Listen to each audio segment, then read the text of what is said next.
I remember my mom telling me that here you're no one, back home you're somebody. The little you do back home can mean so much to people there.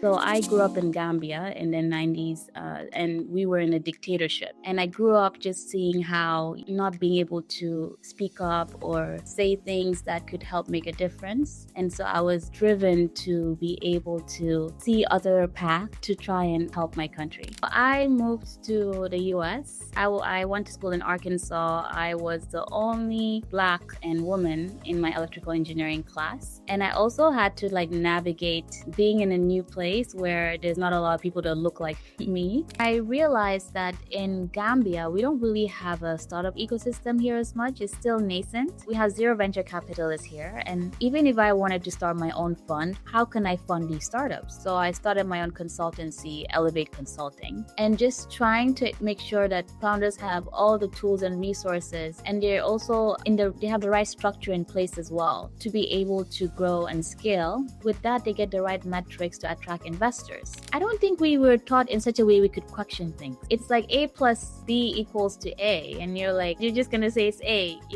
Why is it not AB?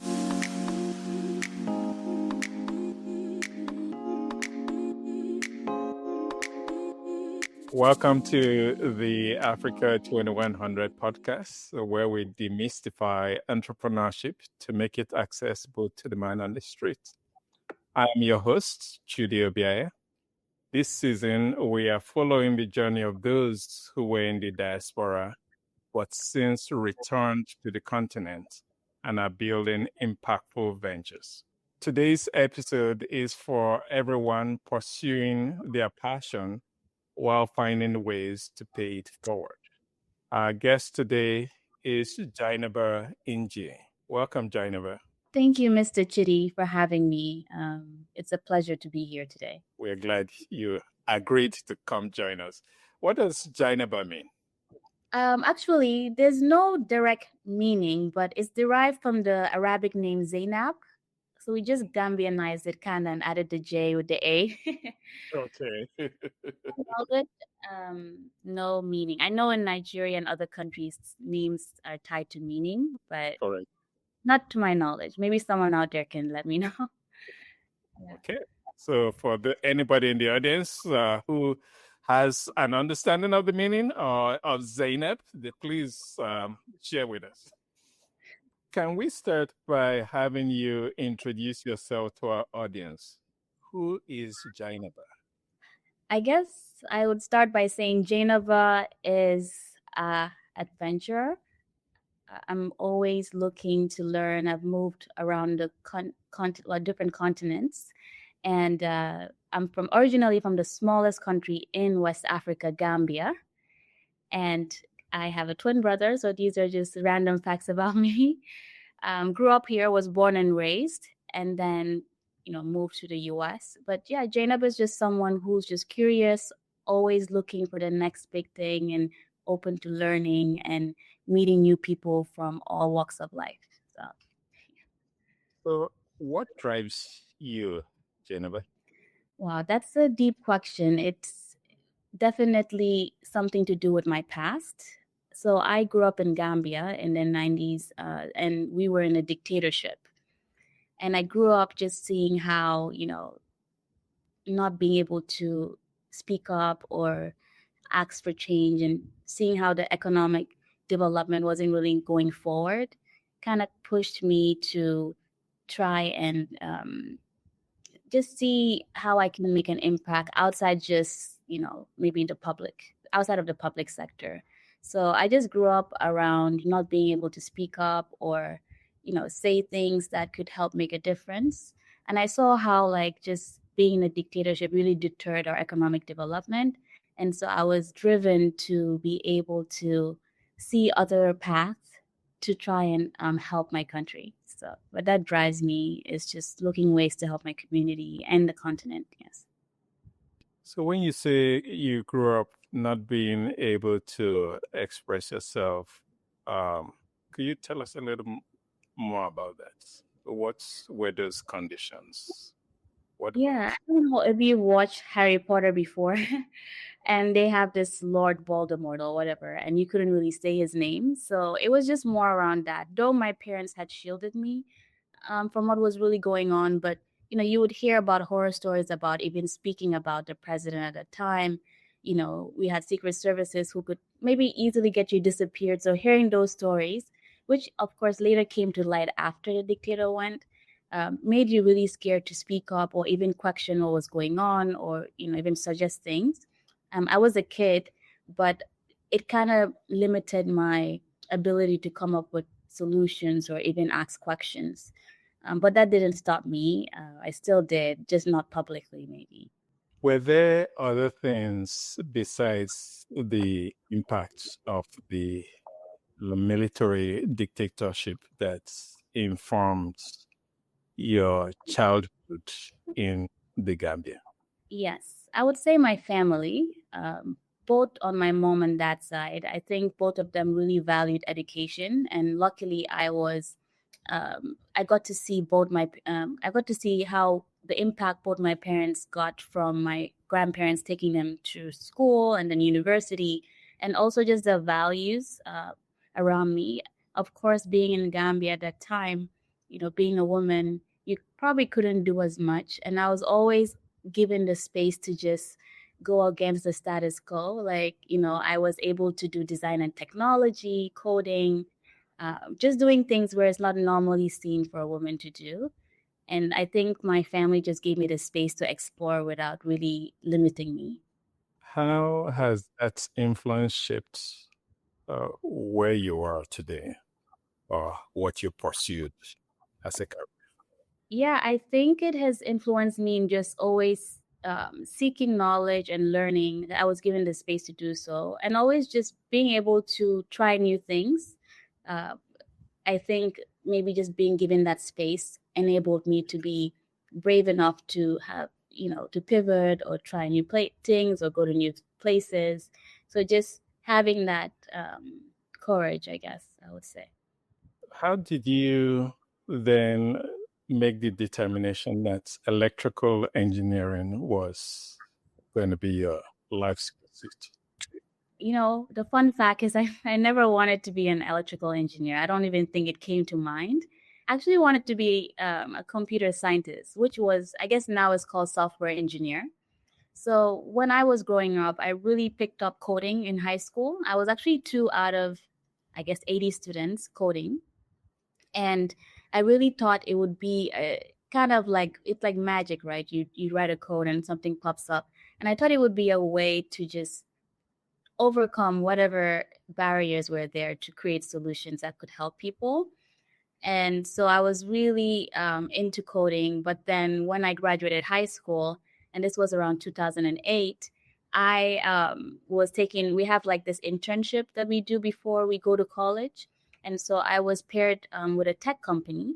And I thought I was going to, learn, like apply what I learned. But I was just put at the back of a van and basically asked to go to different offices, their clients, and clean their software, their viruses in their computers or update software. And so it wasn't really what I wanted. And the thing about it is, there weren't really a lot of tech companies at that time. Just to give you context, this was around when Facebook maybe just started, maybe making more appearance, maybe in the continent or even the world itself. So I didn't really know what to do with what I was learning. There's this thing that you can only be what you see, right? And so I just didn't know what to do with what I was learning. So I went to my parents, who I mentioned earlier did, they both studied abroad, and asked them what they thought based on my strengths. And we all brainstormed and came up with electrical engineering. Of course, I'm passionate about, like I mentioned, the issues surrounding me, and power was one. We grew up with a lot of power cuts. It didn't matter, who you were, everyone, like, it was affected. And so that was one problem that they kind of gave me that narrative to solve. And they thought also maybe there would be some form of coding in there too. And so I went with that basically. If you had a opportunity for a redo, would you still have gone down that path? Then I wouldn't be here, right? Maybe, I maybe guess, not. yeah, I don't think I would be in this path. Like, maybe I would be the next Michael Zuckerberg. I don't know, but that's just joking. But I wouldn't be where I am. I think I was meant to go through this path, and I learned a lot. I'm not an electrical engineer anymore, so I did, figure out eventually what I wanted to do. But sometimes you just need to put yourself out there, and there's this thing where you make a decision and you just need to own it, even though it might not go the way you wanted, but at least you learn, and then you can always pivot, right? So then, how did you reach the decision to leave Gambia to go abroad to study? Well, like I mentioned, I just want to acknowledge my privilege, right? I grew up in a, family where, like I mentioned, education was there, and I I knew my parents went abroad, so I knew it would be something I would go, although not everyone has that opportunity, right? Especially in the continent. So, and then in Gambia, we only have one university. At that time, there weren't really even a lot of, I guess, the different type of background, like different type of degrees that were offered there. So I think a lot of people even before would still go out, even like to Ghana. A lot of my cousins went to school in Ghana who were older, like Kwame Nkrumah School University. So I think it was just either you go to another African country or go up abroad. And for those who were here, I mean, they didn't really have a choice. They just needed to go with what was around. So tell us about that transition when after the decision was made. Yeah, so I moved to the US. Of course, I grew up going to the US to see my mom's side of the family, but I've never lived there. And on top of that, I was in the South, the deep South in Arkansas. So I definitely went in thinking I'll see cowboys or whatever I see in the movies about the South, like the old movies and stuff. But yeah, I went to school in Arkansas. I was the only black and woman in my electrical engineering class. And I also had to like navigate as well, just being in a new place where there's not a lot of people that look like me. But at least it also gave me the space to just be outside my bubble, like that, my fishbowl, I guess, and then be able to discover who I really was outside of the pressure of my community and society. But initially, it was a culture shock, even though I've been in the US, because I quickly figured that in Africa we're like a collectivist society, and in the US it's like you're individual, they're individualistic. So just how things were back home wasn't the same. Were there any experiences you still remember from that period that kind of reflected this individualistic versus what you were previously used to? Yeah, I mean, for example, just I was, like I mentioned, the only girl engineer, and I would think that I would have a community of people to come and empower each other and help each other, but everyone was in their own space studying, and it wasn't really, I didn't really build a community there, right? It was just more about me. And even being around campus, I just saw how everyone had their goals. And in Africa, I feel like we do consider like not only us but the people around us, right? And that was just not something I saw, and I myself started picking it up. So, right, and it's great. I think there needs to be a balance to both. Like there's a lot of ambition, but it's just me rather than us. So that was like a different transition. So when did you realize you were going to return, and how did you get there? Yeah, I think it was a build up. Like I mentioned, I was like the only girl in my electrical engineering class, like Black woman. And that kind of followed me through my career as well. And there were a lot of there's a lot of stories I could say that happened that led me to be like, okay, I don't belong.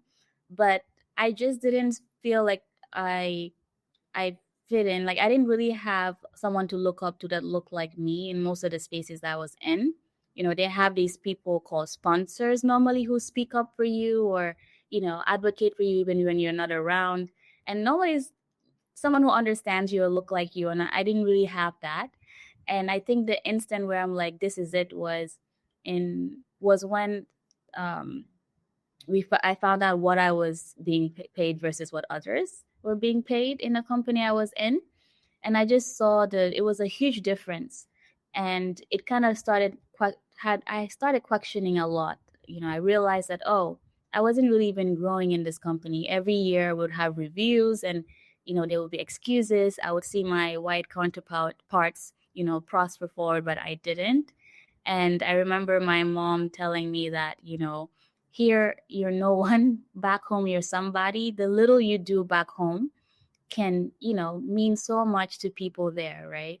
And of course, the people in the US just couldn't see me in their shoes because they're not like me, right?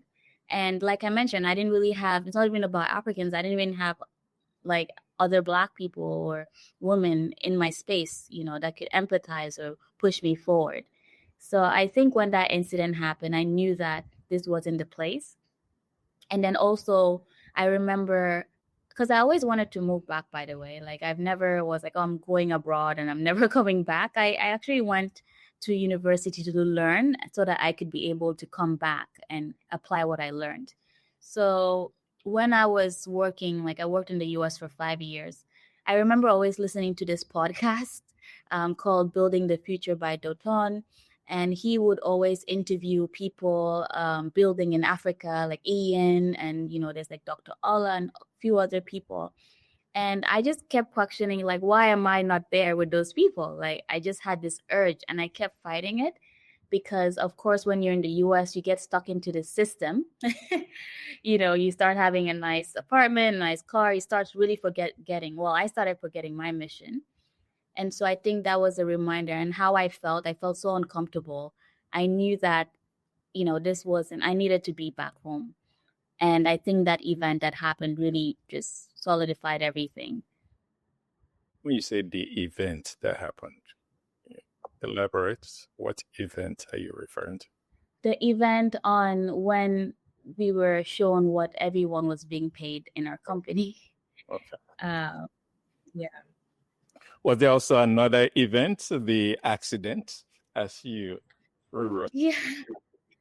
So the crazy part is when I learned about what I was being paid, and I remember when I started a company, I did ask for more, like based on what was out there, right? And they were like, we don't pay anyone that. So of course, when I saw that, I was a bit upset. I'm like, this is not what was there. And of course, like being an international person, maybe they do put into these costs when it comes to visas and stuff, and that's the way to justify what they pay you, which I feel I don't agree on.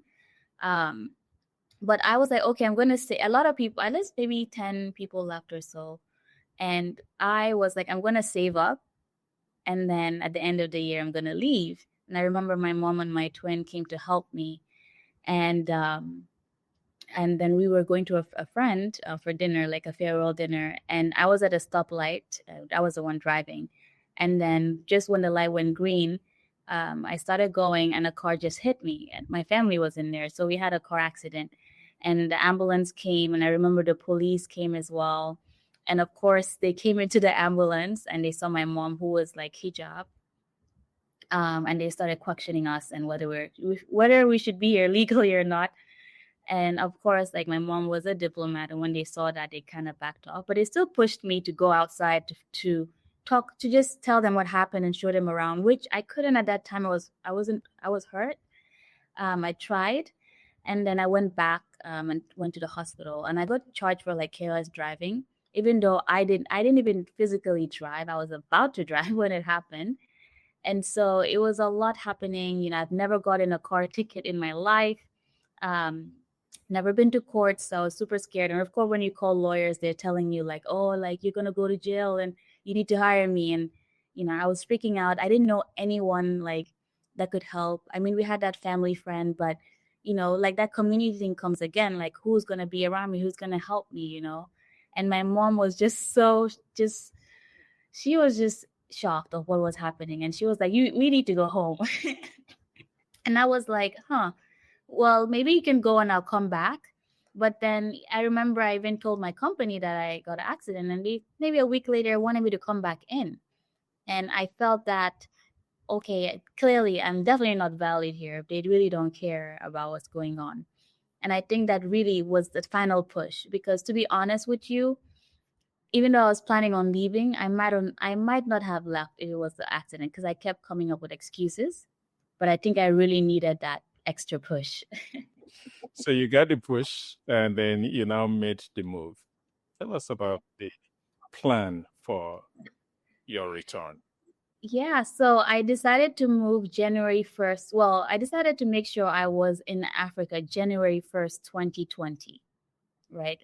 To me, it was like a new decade, and, I thought it would be a good time to just start a new chapter.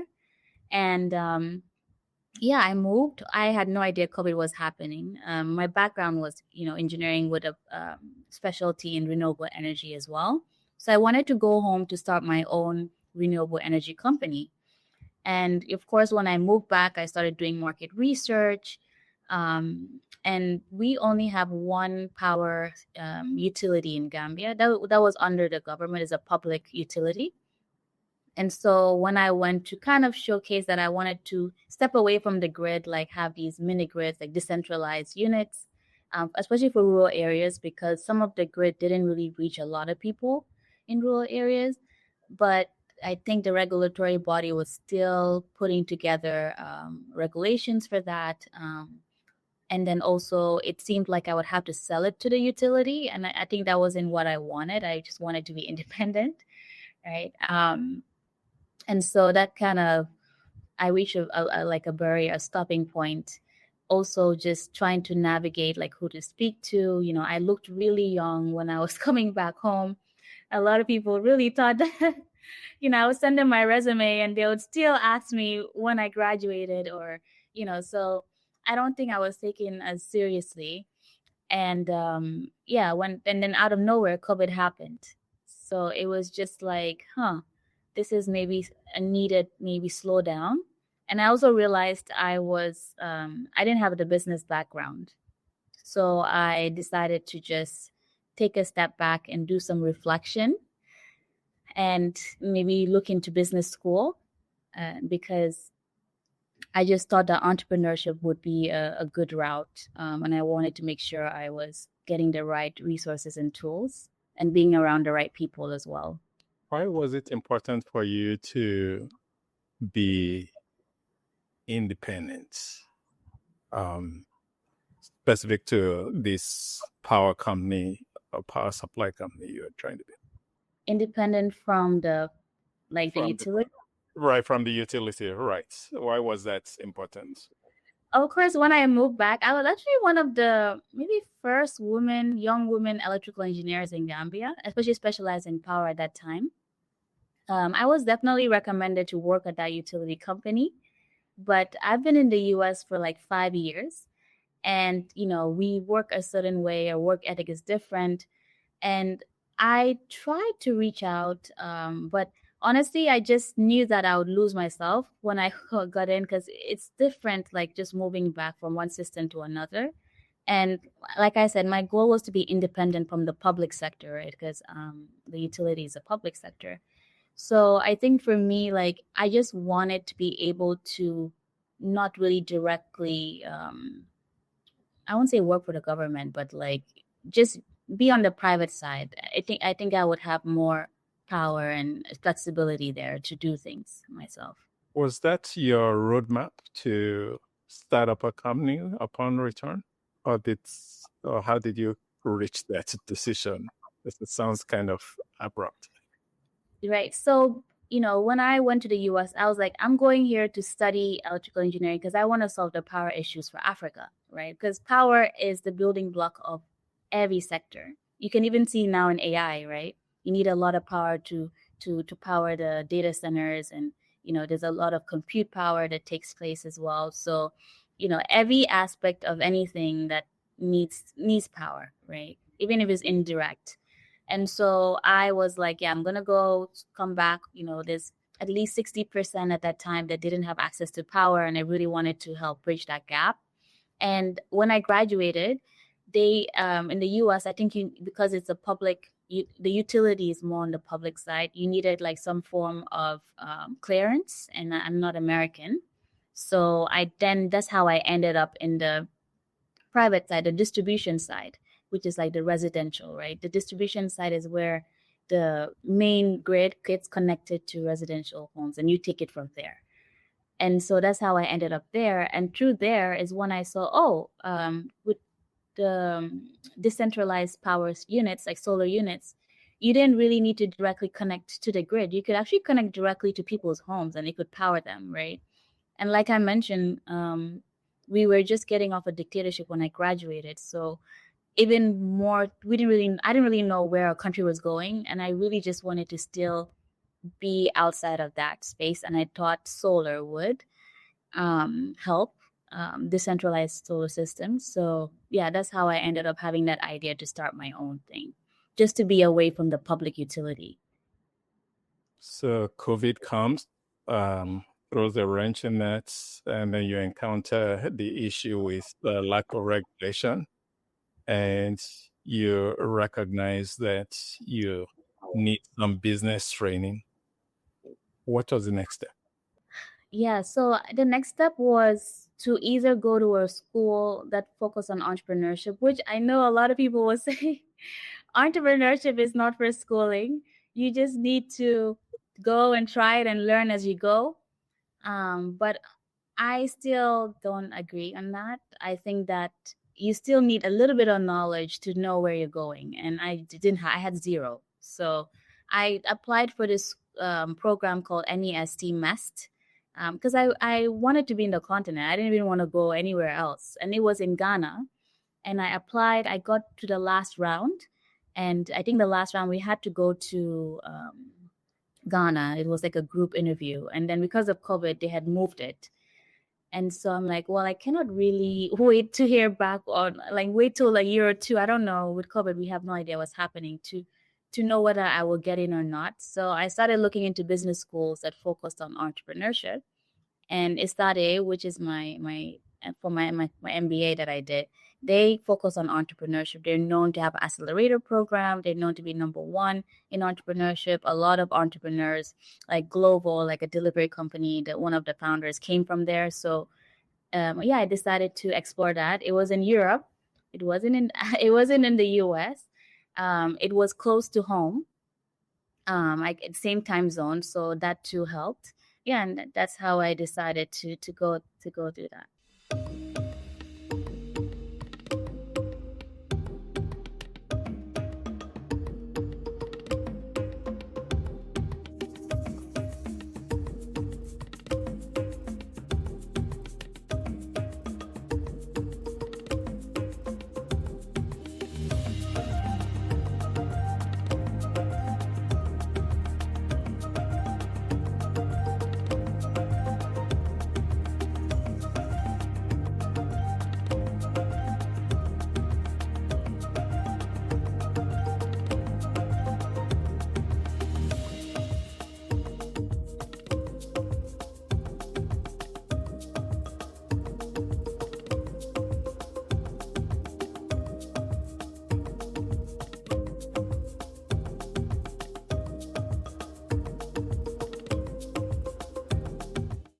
So how was the transition this time around? So you'd had the one into the US, which was one experience. What was this experience like, transitioning into Spain, I think it was? Yes. So when I went to Spain, it was a bit different. Actually, Spain and I feel like all this Gambia, we have similar values. They really value family, community. So that was nice to see. But to be honest, the first year of the MBA, I was just in my own bubble. I didn't really get to even explore what Spain was or anything. I was with my MBA classmates. We went around to explore together, but we didn't really get to experience fully, like someone who would live in Spain, how it would be. So yeah, but my second year, I got to explore Barcelona. It was really nice, and it's not far from home. And, when I graduated, I was like, this is a really nice place. I really like it here. And maybe I should consider, once again, deterring away from my goals. Uh, it was very tempting. And by the time I graduated, I was definitely not in entrepreneurship anymore. I was in venture capital. And so I was trying to break in, and I was applying around. I think most of the VCs in Spain know who I am. This African girl was just reaching out. But because of my passport and because maybe I didn't really have the foundation and the network from these places, it wasn't something I couldn't really break in. And it was just a reminder again, like, like my mom's thing coming again, like, there you're nobody. Back home you're someone, like you have a community, they know you and they know your family and stuff. So I think that really pushed me again to come back. And it just, like, I don't know, at some time at point two, I'm like, I mean, it's great that I'm living here, but what about the impact that I want to make, right? And so that pushed me to come back again to Africa, Gambia. What triggered that shift from entrepreneurship to venture capital? Because you went in seeking to build things and run things, and you came away on the venture side of the house, or venture capital side of the house. Yeah, so before actually I went to do my MBA, it was still COVID, by the way. It was in 2021. Mm-hmm. So my mom worked in agriculture, so she, worked with women farmers, did a lot of projects with them. And so when the markets were closed, we would directly get produce from them. So I just noticed they gave me so much more produce than, I would ask for at such a low price. And I didn't really think it was fair. But they kept saying that regardless, the middleman would, they would have to sell it at that price regardless. So I wanted to help them negotiate better and have a longer time, like to, keep their produce fresh. And so I decided to see what I could design a solar, it's like a solar cooling unit so that they could be able to negotiate better. But they were like, no, we want to be more empowered and get access directly to the market. And so I was like, maybe I can help, have a platform that would share with them the daily market pricing, but also showcase different buyers all over the country, like restaurants, traders, what each area had, like through like IoTs, like sensors, like what each area had, like in terms of produce, so that they could reach them or go to them. And they didn't have to worry about like the transportation and logistics. So when I went to my MBA, I went with that idea, and they had an accelerator there. So I started that. And then I went to Kenya to test it out, because just looking back, I saw that Kenya was already established in the agricultural space. They had, farmers that were more tech savvy, like they could use mobile phones, and, they're known for agriculture there as well. So I went there, had a focus group, ran like some, testing and questioning and stuff. And then I realized the problem that I was trying to solve from Gambia is not what those farmers were looking for, So now you can see how different countries in Africa is different in every country. And so I think for them, they had issues within themselves coming together to sell, high value yield crops. And then also like logistics wise, like when you go up country in Kenya, there's some places cars can't even go in, right? And I didn't really put that into fact compared to Gambia. And so I just was like, I'm going to pause this and come back. And then when I went back, I did a venture capital and impact investing class. And I'm like, whoa, like I am so passionate about different things, especially when it comes to economic development, like healthcare, agriculture, like power, access to finance. And if I can do all of it at once, I would love to empower other people to do it. And so with venture capital, I felt like I could provide finances and resources. And yeah, so I kind of got into that.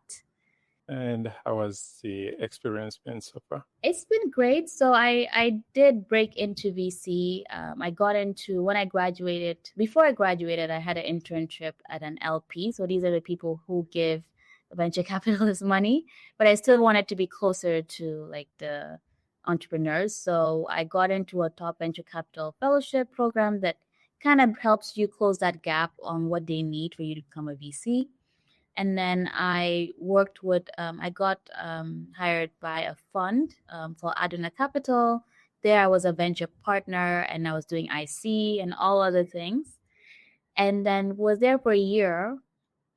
And then I resigned from there. And then I realized that in Gambia, we don't really have a startup ecosystem here as much. It's still nascent. We have zero venture capitalists here. And even if I wanted to start my own fund, how can I fund these startups? Like they're not in a place where they could get investment. And so I wanted to, before skipping and going to start my own fund, I was like, why not just do the grassroots work? So I started my own consultancy, Elevate Consulting. So the point is to help bridge that gap between like founder realities and investor expectations, and just trying to make sure that founders have all the tools and resources, and they're also they have the right structure in place as well to be able to grow and scale, and with that they get the right metrics to attract investors. So that's what I've been doing since I moved back. Of course, I now do it outside of Gambia as well. I share a lot of content on LinkedIn, so I've been having founders from all over, even outside Africa as well. But yeah, I think there's like a huge knowledge gap when it comes to what investors are looking for. And like I mentioned earlier, when I was trying to do entrepreneurship, I wanted to know some few things that could guide me. And I feel like a lot of founders don't have that. You in Africa, we don't have the resources enough to be like, we can just experiment. Capital is scarce. And so you don't have time to be like, let me test this and test that. Like you might just get one chance. So I think it's better to just know some of the knowledge that you need to move forward to the direction you want. And I try to make sure they have access to that as well. So what has been the biggest learning in that effort to help out these entrepreneurs in Zambia? I think the biggest learning is they just don't know. Like, you just don't know what you don't know. A lot of people just take a business and they just set out and go with it, and then they think something's working because they might have some form of profit now. And, there's a lot of aspects of building a business, like in terms of also having a strategy in place and just knowing where you're going. What's the end goal? The end goal could be maybe exiting your business or being an industry leader or being acquired. Like, there has to be some form of ending or maybe next level of things, right? And I feel like people just blindly just go with it. And now there's this thing, we have this lifestyle businesses, right, where it just goes, there's no strategy in place. And then there's just not been a lot of success stories as well. Like you've seen Senegal, like, they've had Wave, and since then their entrepreneurship ecosystem has just blown up. People now see what it means to have a company go from 0 to 1, right? And the ways they've done it too, they can just piggyback from that and even do better. But yeah, I think it's just a lack of knowledge, and this could fall on even how to structure their companies, right, in a way that in the future if they need money, right, they could be in a good position because everything's there, all the records, all the legal stuff. And this doesn't just go for investors. Even if you're going to a bank, like they want to review your stuff, and if it's not in place, you're not going to get them. So where is the consultancy today? What progress are you making? So it's going. It's been a year. So basically, just like a business, just like any startup or business, you have to figure out your product market fit, right? And I'll call it like a service market fit.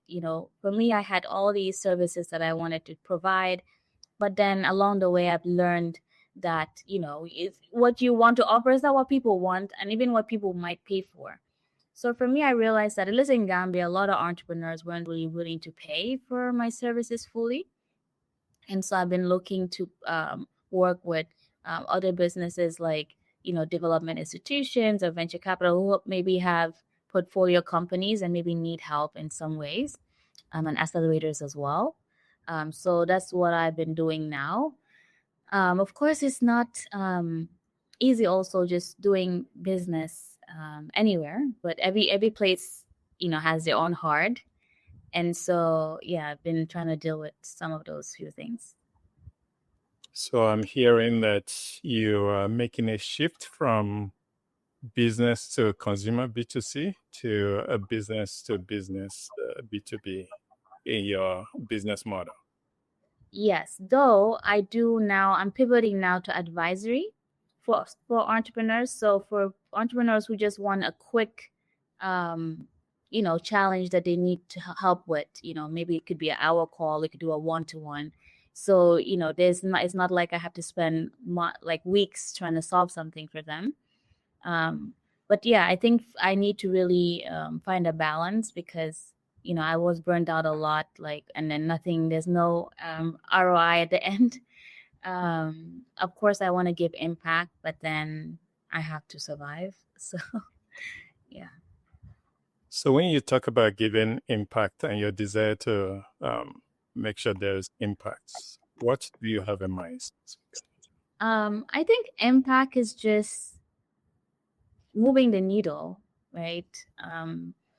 I think for me, the way I would see me providing impact would be sharing the knowledge that I gained over the years, right? And also helping create systems that maybe weren't there and might be useful to move people from 0 to 1, right? And then also on a macro level as well, help with the economy, help with creating jobs. In Gambia, the unemployment rate is high, right? And a lot of people take back ways. And I think entrepreneurship is a way to help, with job creation.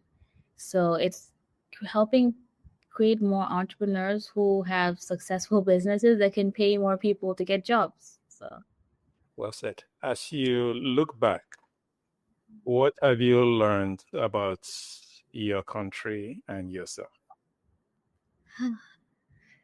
yeah, I think our country has gone through a lot, right? And I think we're still coming out of a 22-year of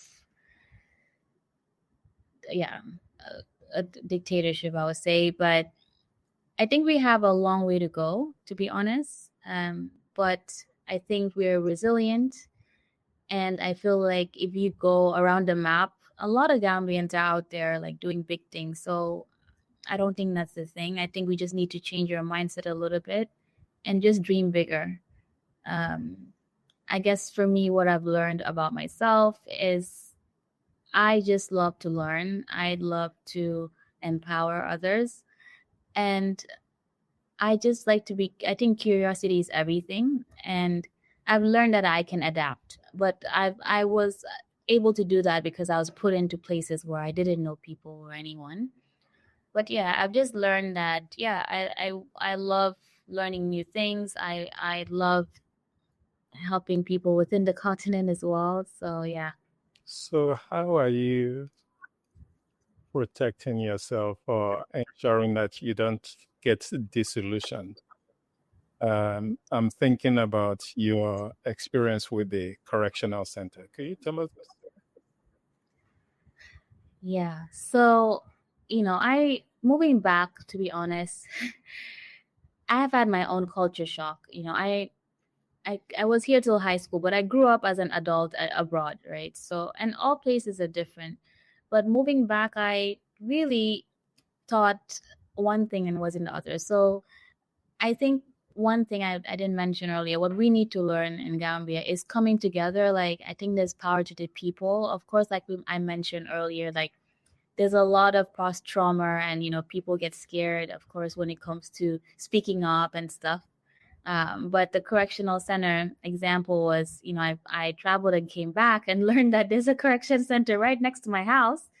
And of course, I mean, we need to see what this is about. Like, is it a correction center that would host people who have criminal records, or what's happening here? I mean, found out it was a rehabilitation center, but also they would host some people who had been caught with drugs or something. But I tried to rally the community, um, made a whole list, a group chat, and tried to make people sign a petition and all these things. But when it came to act, I would say a handful of us, like maybe my mom and maybe 3, 4 neighbors out of 60 were the one really trying to speak up and move the needle. And I think that, it's really important to, be someone who takes care of your community, speaks up for your community. And when we come together, there's so much we can do rather than if we're all in different places. And so I've definitely learned that not everyone is willing to speak up, but I would definitely advise that. But yeah. Is there anything you think that we can do to foster that mindset shifts in the community? Because you started off earlier on talking about how we have a collective mindset, but when you talk about these issues and these problems, it's somebody else's problem. It's never my problem.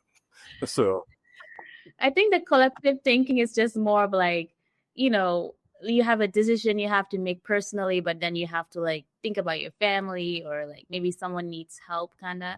I mean, in Gambia, it's a small community, so people are always willing to help each other. Like, even if you don't know, like a random neighbor will knock on your door, hey, I don't have food for my family, we'll give you. Like, it's a community.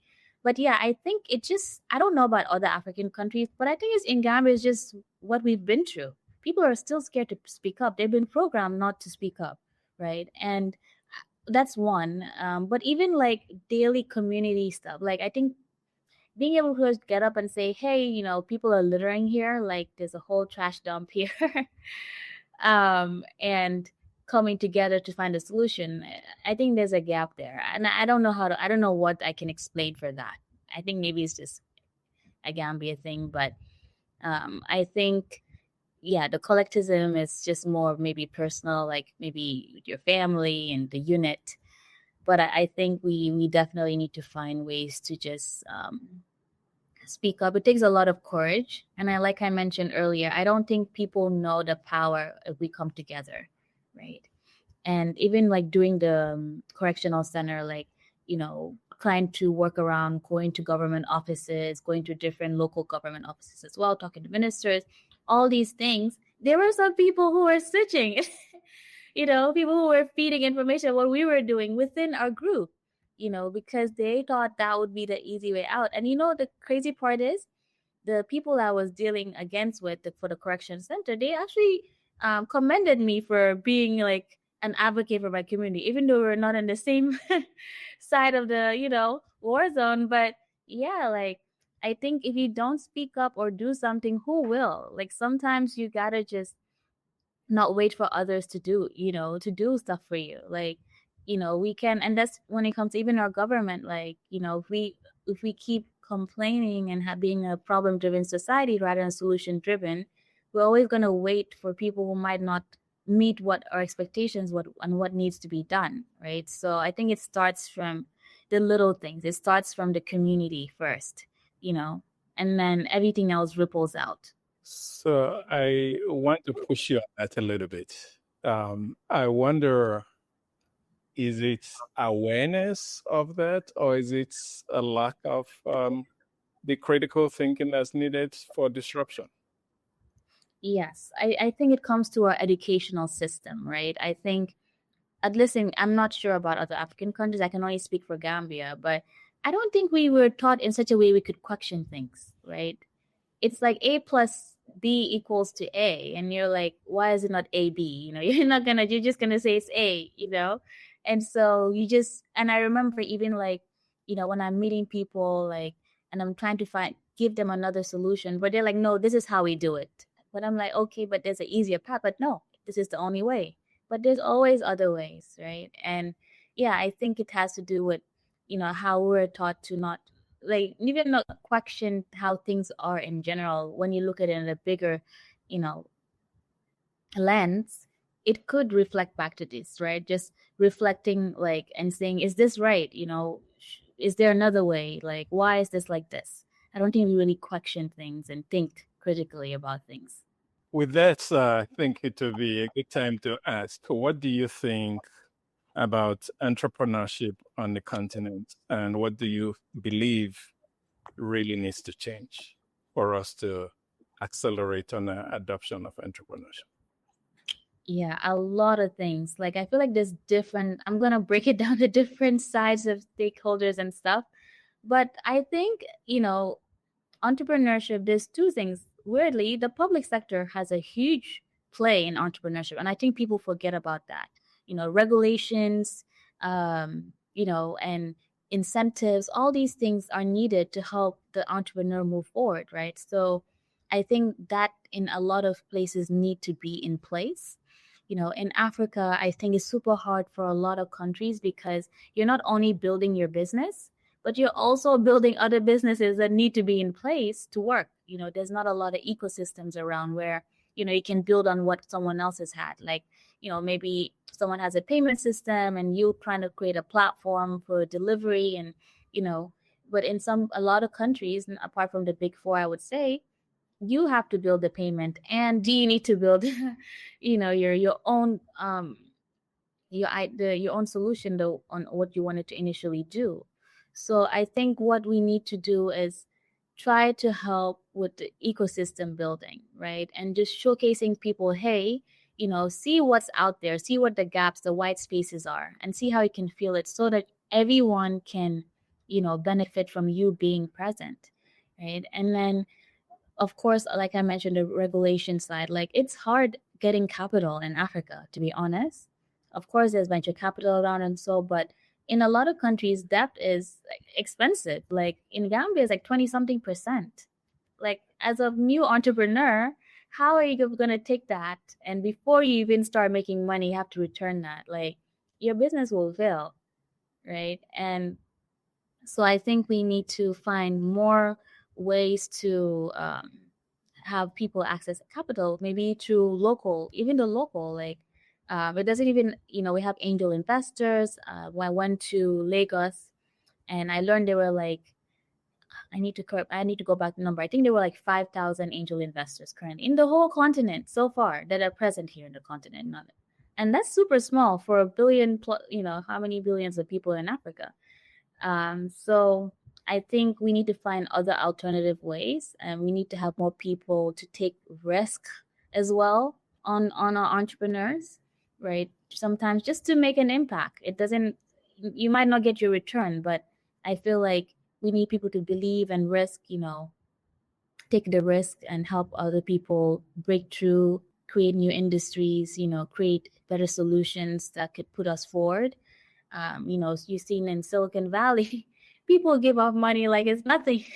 And of course, the environment is different. But we sometimes need to give entrepreneurs more grace and just believe in what they're doing and back them.